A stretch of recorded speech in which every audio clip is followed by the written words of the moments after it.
Today we are going to start with the next chapter, application of integrals. We have already done chapter 7, integration. In integration, we also read about definite integrals. In definite integrals, we were supposed to find out the area of the given curve. The area which is bounded by the given curve, like y is equal to fx, along the ordinates x is equal to a and x is equal to b and the x-axis. So we read about that, about definite integrals. So in this section, application of integrals, that is also we are going to find out the areas under the given conditions. Whatever the curve is given, it can be a circle, it can be an ellipse, it can be a hyperbola, it can be a parabola, it can be a straight line, it can be a triangle, and we have to find the areas in this chapter. So let us begin with it. See, you can see here the first screen. A curve is given y is equal to fx. You can see this, a curve is being shown from S to R. Y is equal to fx. So this is the curve and we have to find the area enclosed by this curve from x is equal to a to x is equal to b. So how we are going to do this? See there, here you can easily see a small strip. We had just taken this as dx. Since it is x-axis, so a small portion is taken as dx and this vertical length is y. So you can see this. This is a kind of rectangle whose area will be y into dx, right? And this is the limit from x is equal to a to x is equal to b. Means we can say that the integration of a to b y dx. This will be the area as dA. Means this is the area enclosed between the region PQRSP. This is the area which we are supposed to find. So what is exactly the process? We'll take a small strip which we are denoting as its breadth as dx and the length is y and the area will be y dx, and applying the limit from a to b. Now it is y dx. The function was y is equal to fx. So we'll just substitute in place of y fx, means whatever the curve is there, you have to just find it in the form of x dx and just integrate it. Put their limits and the area will be there. Let's see if we are taking it as horizontally. See here, now the curve is along y-axis and the curve is denoted as x is equal to gy. From y is equal to c to y is equal to d, we have to find the area. So now we had taken the strip along y-axis. So this is this elementary length. We had considered it as dy and this is the breadth as x. So the area of this small strip will become x into dy. You can see here x into dy. Now only we have to see from y is equal to c to y is equal to d. We had to apply the limit. So this becomes x dy from c to d. Now convert this x in the form of y, that is x is equal to gy. So we are substituting here gy dy and you can easily find the integration since we have already studied the integration in the previous chapter. Just an easy integration and you can easily find the area. Now here comes, since it is area, it cannot be negative. If the answer comes in negative also, then also we take it as positive because area we take it as the absolute value of this given formula. So since it is area, it cannot be negative. See, another graph is, you can see it here and just read it. Generally, it may happen that some portion of the curve is above x-axis and some is below the axis. See here, you can see a curve is there. Something is below x-axis and this is above x-axis. Here, A1 is less than 0. This is the area. Since it is in the below x-axis, so obviously it will be a negative term. So A1 is less than 0 and A2 is more than 0. Therefore, the area of A bounded by the curve will be given by A is equal to modulus of x1. Means I already told you that the area is there, so we'll always take positive. So if it comes also negative, since we can see it is below x-axis, it will be coming as negative but we'll be taking only the absolute value of this. So it will be absolute value means the modulus of A1 plus A2. So this is just in a kind of thing you could just say that you should remember this, that area. We cannot say that this will be a plus sign. Suppose it is 7 and this is coming minus 5. We'll do that 7 minus 5 is equal to 2. So that is not the case. We have to do that 7 plus 5 is equal to 12. Now for studying further, you should remember few things of class 11th. So we are going to revise few things over here. First thing is about circle.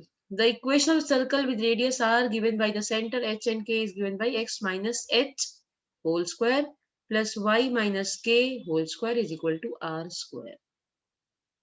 If at all the center is at this 0, 0, it will become x square plus y square is equal to r square. Next is about parabola. You should remember this parabola we had already done in class 11th.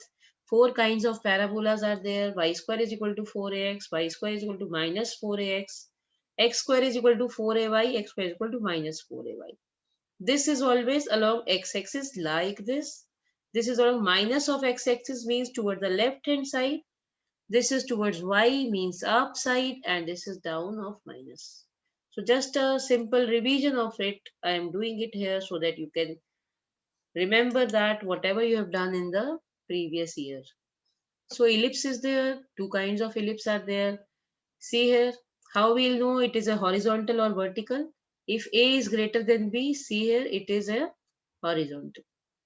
And here A is below y. So here A is greater than B. So this is a vertical like this. Because you will be given the ellipse, you will be given the circle, you will be given the hyperbola or a parabola. So first thing you should know that what exactly you should draw for finding out the area. So this is now the hyperbola.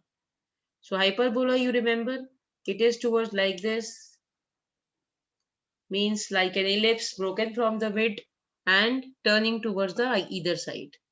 So this is also two kinds. So this is the just a simple revision of class 11th. Now we'll be doing few questions. See here, let's just see an example. We'll be doing with it both the things. We'll do it vertically also and we'll be doing it horizontally also. So that you can easily see which is the easy method and you can apply it accordingly. See here. Find the area enclosed by the circle x square plus y square is equal to a square. So we had drawn the circle. This is the radius. So we had put here a comma 0 as the radius. This will be also 0 comma a since it is radius, so it is same. So we have to find the area enclosed by this whole circle. So what we'll be doing, we'll only finding the area of first quadrant and we'll multiply with 4 so that we can get the area of this whole circle. Now see here what we are doing exactly. So it is the limit is from 0 to a. Using the formula of vertical, 0 to a is the limit and y dx. Obviously y into dx. So from this equation, from the given equation of a circle, we'll be finding the value of y. Y will be under root of a square minus x square dx. Right? So we had substituted here and we are putting here a 4 so that it is the area of this whole circle. Now here you can have to use the formula which we had already read in your previous chapter.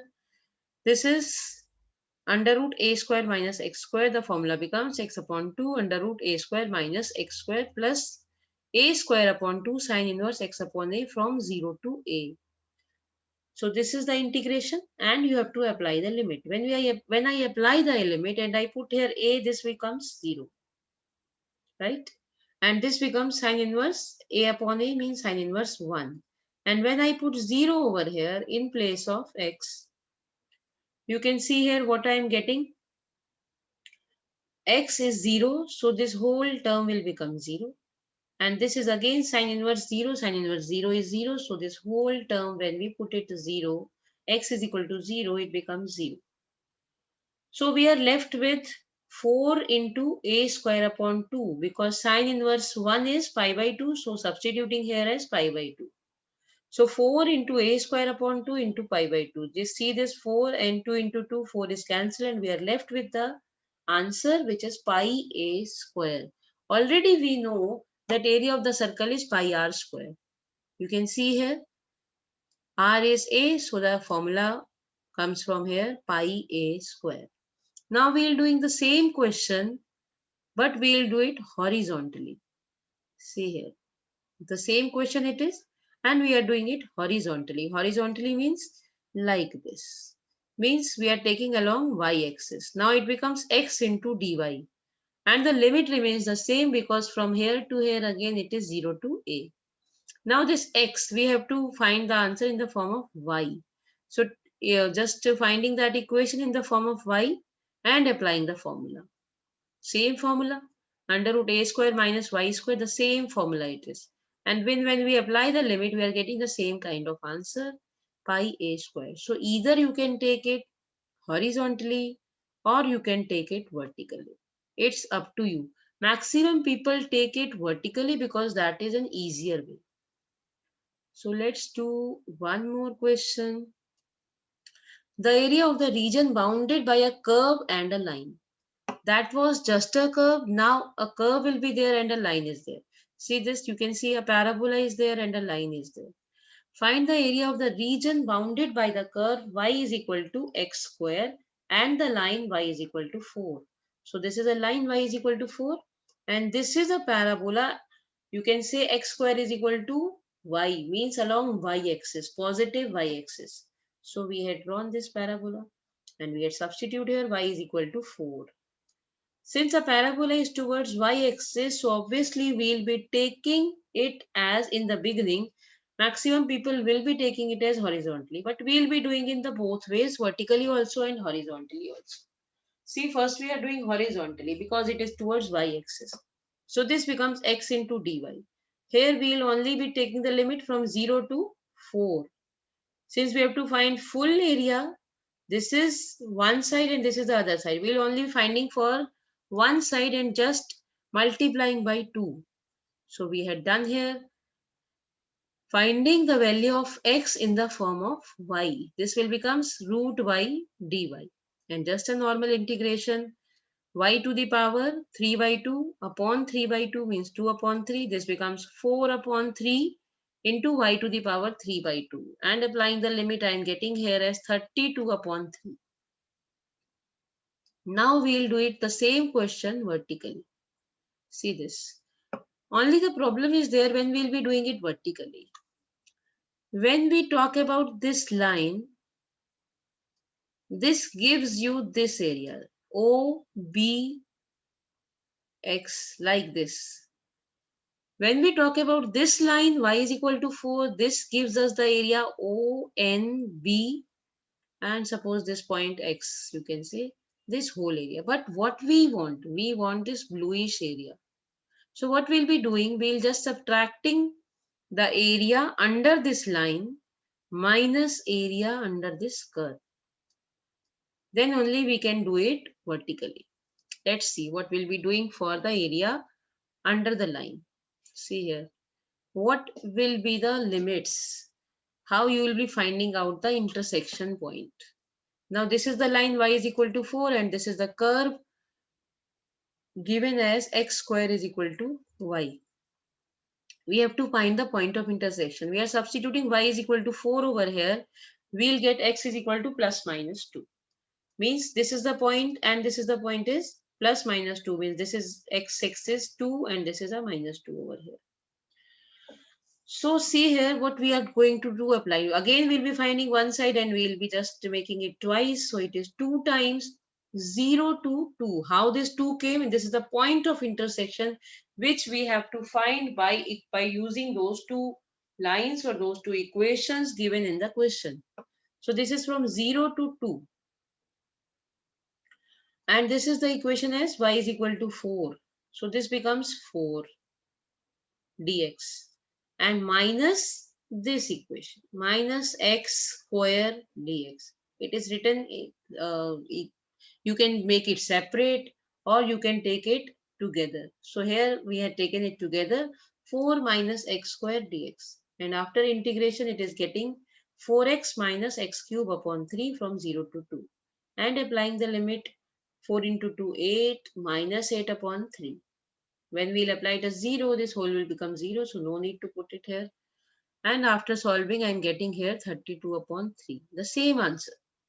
So which one was easier when it is along y-axis? I think this one, horizontal one. But when it is along x-axis, vertical ones is always right. From the above example, it is inferred that we can consider either vertical strips or horizontal strips for calculating the area of the given region. Henceforth, we shall consider either of these two, most preferably vertical strips. So maximum times we are going to use the vertical strips.